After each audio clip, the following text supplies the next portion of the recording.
মই যে কৈছিলোঁ এৰি নিদিয়ে দাদাই, তেতিয়াও মোক এৰি নিদিলে দাদাই। চবেই এৰি দিলে, দাদাই মোক তেতিয়া এৰি দিয়া নাই, মৰি পেলাইও এৰি দিয়া নাই।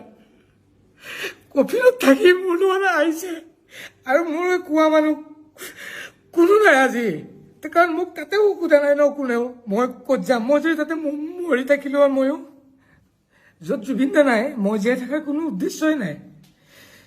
মোৰো এটা সৰু পোৱালি আছে, মই তাহাঁতক যে মই উত্তৰ নিদিওঁ, মোৰ হৈ কোনে উত্তৰ দিব যে সি কেনেকৈ মৰিল। মই দাদাৰ হৈ যিখিনি জানো কৈছোঁ ইনচিডেণ্টটো, মই কেনেকৈ মৰিলোঁ কোনে ক'লে হয় ইনচিডেণ্টটোত। মোৰ ঘৰখনক মই তাত যদি মৰি থাকিলোঁ হয়, 3 দিন নোখোৱাকৈ আছোঁ, মোৰ যদি ষ্ট্ৰক হৈ গ'ল হয়, মই 46 এজৰ মানুহ এটা, মোৰ ঘৰখনক কোনে ক'লে হয় সেইখিনি টাইমত আপোনাৰ মানুহজন কেনেকৈ মৰিল। মোৰতো কোনো কিয় নাই। কিন্তু মই তেতিয়া ভাবিলোঁ, দাদাই সদায় কয় মই আছোঁ নহয়, মোক বহুত দিন আগতে কৈছিল। মোৰ আজি দাদাৰ লগত নিয়েবাউট 16-17 বছৰৰ ৰিলেশ্যন,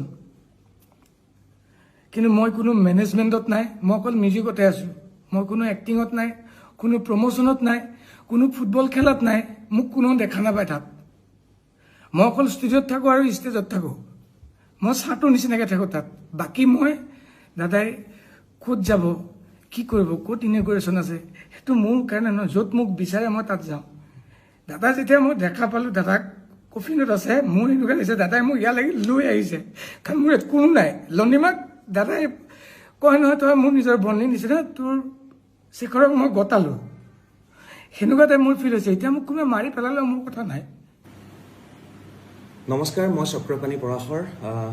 খুব দুখত আছোঁ, খুব বেদনাত আছোঁ আমি সমগ্ৰ অসমবাসী।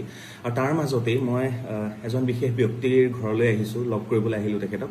আৰু এটা বিশেষ ফেচবুক পোষ্ট ভাইৰেল হৈ আছে, অনুপম চক্ৰৱৰ্তী সাংবাদিক অনুপম চক্ৰৱৰ্তীৰ পেজৰ পৰা ভাইৰেল হৈছে। আৰু সেই তাত কিছুমান কথা কোৱা হৈছে, যিবিলাক কথা শেখৰ গোস্বামীয়ে কৈছে। আৰু বৰ্তমান সময়ত মই শেখৰ গোস্বামীক লগ কৰিবলৈ আহিছোঁ। মোৰ লগত আছে শেখৰ দা। শেখৰ দা নমস্কাৰ। সকলোৱে গম পাইছোঁ, সকলো কথা চলি আছে। মই কেইটামান কথা ডাইৰেক্ট আপোনাক সুধিবৰ বাবে আহিছোঁ। প্ৰথম কথা, এই যিটো আপোনাৰ পোষ্ট হোৱাটছএপত যিখিনি আপুনি কথা পাতিছিল, এইখিনি কাৰ লগত পাতিছিলে আপুনি? সেইটো আমাৰ আমাৰ ফেন ক্লাবৰ প্ৰেচিডেণ্ট জুবিন দা ফেন ক্লাবৰ, সি মেছেজ কৰিছিল। তাক সি কিবা কিবি সুধিলে, এনেকৈ সুধিলে আপুনি ক'ত, মই বোলো মোৰ ঘৰত। এনেকৈ কওঁতে সেনেকৈ কিবা কিবি কথা ওলাওঁতে কিবা কিবি কথা কৈ আছিল সি। মই এনেকৈ লিখি গৈছোঁ, মই বহুত ডিষ্টাৰ্ব হৈ আছোঁ। ফাৰ্ষ্ট অফ অল মই আহি পেলাই মই না ঘৰত থাকিম, না মই তাতে যাম, মই কি কৰিম। যাওঁতে সিদিনাখন একেলগে গৈ, এতিয়া মই অকলে ইয়াতে